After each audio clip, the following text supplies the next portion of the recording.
On voit toute la différence qu'il y a entre la vision qui est la vôtre et celle qui est la mienne. Vous avez parlé de la France en disant que la France sera respectée si elle est une grande puissance économique, etc. Ça y est, on revient au graphique, et politique, au budget, etc.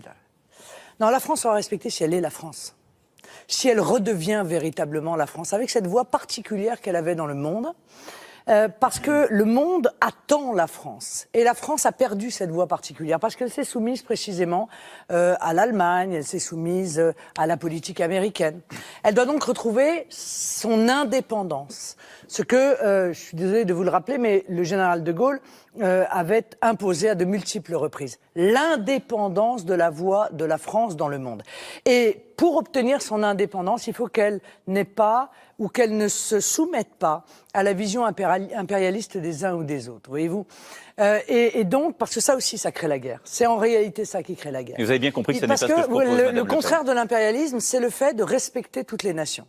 Et moi, je crois qu'il faut que la France soit à nouveau l'État qui soit respectueux de toutes les nations. Ça veut dire respectueux de leur identité, ça veut dire respectueux de leur culture, ça veut dire respectueux de leur système d'organisation politique aussi.